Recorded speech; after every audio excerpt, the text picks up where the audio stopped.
The United academy Kunduru. ಎಲ್ಲರಿಗೂ 78ನೇ ಸ್ವಾತಂತ್ರ್ಯ ದಿನಾಚರಣೆಯ ಶುಭಾಶಯಗಳು. ನಾನು ಸ್ವಾತಂತ್ರ್ಯ ದಿನಾಚರಣೆಯ ಕುರಿತು ಮಾತನಾಡಲು ಬಯಸುತ್ತೇನೆ. ಈ ದಿನ ನಮಗೆ ಬ್ರಿಟಿಷರಿಂದ ಮುಕ್ತಿ ಪಡೆದ ದಿನ. ಅದರ ನೆನಪಿಗಾಗಿ ನಾವು ಆಗಸ್ಟ್ 15ರಂದು ಸ್ವತಂತ್ರ ದಿನವಾಗಿ ಆಚರಿಸಿಕೊಳ್ಳುತ್ತೇವೆ.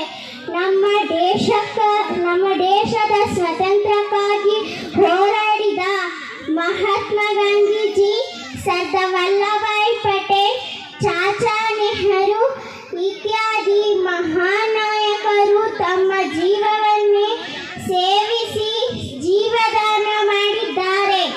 ಇಂತಹ ಮಹಾನ್ ನಾಯಕರಿಗೆ ಧನ್ಯವಾದಗಳನ್ನು ಹೇಳುತ್ತೇನೆ. ನಮ್ಮ ಸ್ವಾತಂತ್ರ್ಯ ದಿನವು ಭಾರತದ ರಾಷ್ಟ್ರೀಯ ಹಬ್ಬವಾಗಿದೆ. ಈ ದಿನದಂದು ರಾಷ್ಟ್ರಧ್ವಜವನ್ನು ಹಾರಿಸಲಾಗುತ್ತದೆ. ನಮ್ಮ ಸ್ವಾತಂತ್ರ್ಯ ಹೋರಾಟಗಾರರ ಸ್ಮರಿಸಬೇಕು ದಿನವಾಗಿದೆ. 1947 ಆಗಸ್ಟ್ 15ರಂದು ಸ್ವಾತಂತ್ರ್ಯ ಹೋರಾಟಗಾರರ ತ್ಯಾಗವನ್ನು ಸ್ಮರಿಸಬೇಕು. ನಮ್ಮ ರಾಷ್ಟ್ರವನ್ನು ಅಭಿವೃದ್ಧಿ ಕಡೆಗೆ ಸಾಗಿಸಬಹುದು ಎಂದು ನಮ್ಮ ಗುರಿಯಾಗಬೇಕು ಎಂದು ತಿಳಿಸುತ್ತೇನೆ.